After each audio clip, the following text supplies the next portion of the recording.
Learn Persian with short stories.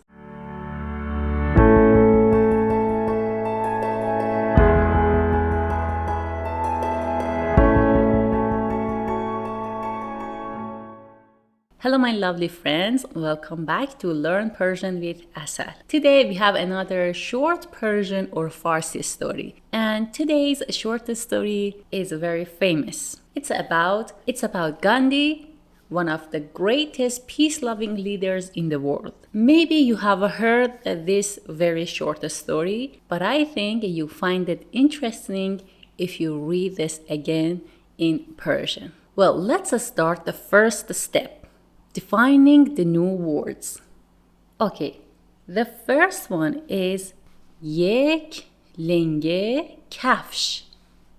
یک لنگه کفش. In spoken Persian, یک turns into یه. یه لنگه کفش. This is یه لنگه کفش. A shoe. Now, a pair of shoes is یک جفت کفش. یک جفت کفش. This is یه جفت کفش. Example. روزی گاندی در حین سوار شدن به قطار یک لنگه کفشش در آمد. روزی گاندی در حین سوار شدن به قطار یک لنگه کفشش در آمد. The next word, پیاده شدن. پیاده شدن.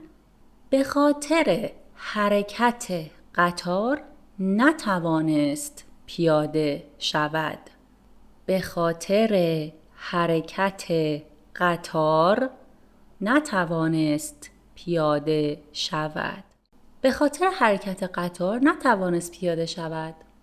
Next word, با خونسردی. با خونسردی.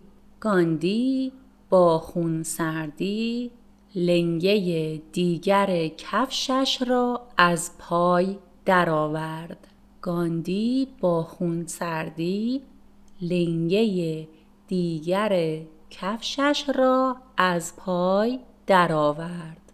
گاندی با خونسردی لنگه دیگر کفشش را از پای درآورد. حیرت زده. حیرت زده. حیرت زده. پرتاب کردن. پرتاب کردن. پرتاب کردن. در مقابل دیدگان حیرت زده اطرافیان کفشش را به عقب پرتاب کرد.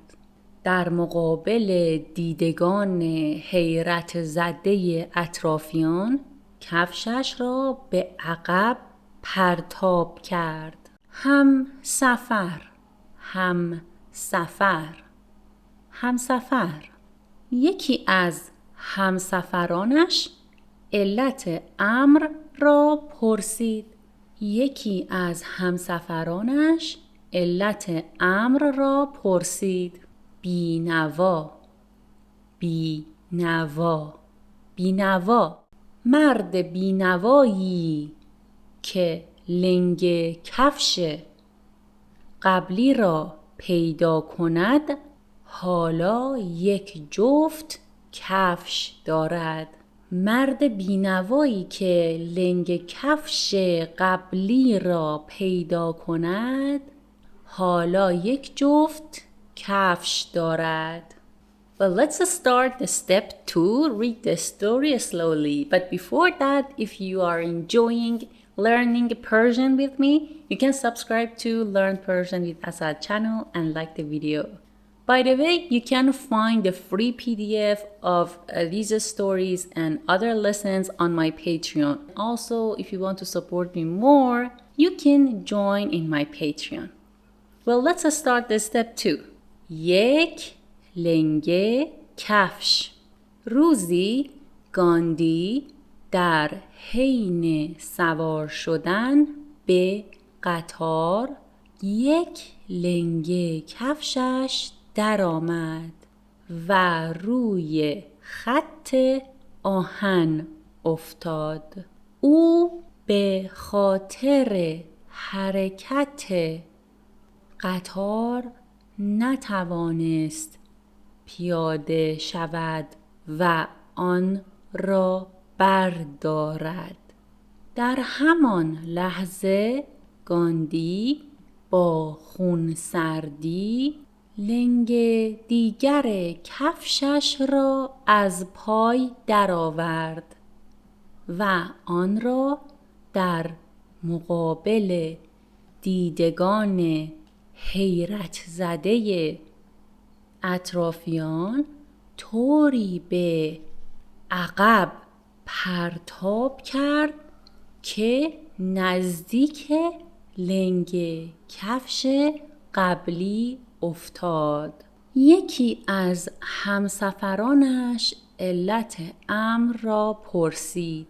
گاندی خندید و در جواب گفت مرد بینوایی که لنگ کفش قبلی را پیدا کند حالا می تواند لنگه دیگر آن را نیز برداشته و از آن استفاده نماید. استفاده نماید is synonymous with استفاده کند.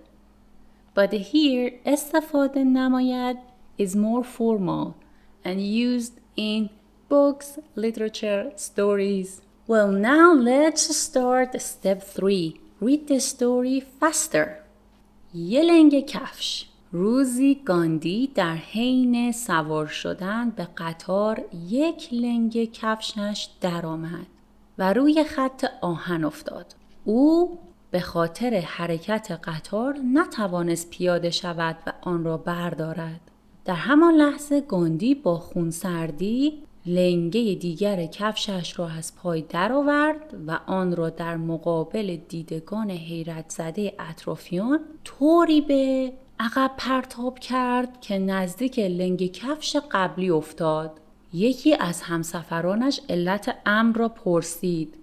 گاندی خندید و در جواب گفت مرد بینوایی که لنگ کفش قبلی را پیدا کند حالا میتواند لنگه دیگر آن را نیز برداشته و از آن استفاده نماید. Well guys, that was the short story of today. I hope you enjoy it and please write your opinions about this story about Gandhi's shoes in the comments, and also don't forget to answer the questions at the end of the story.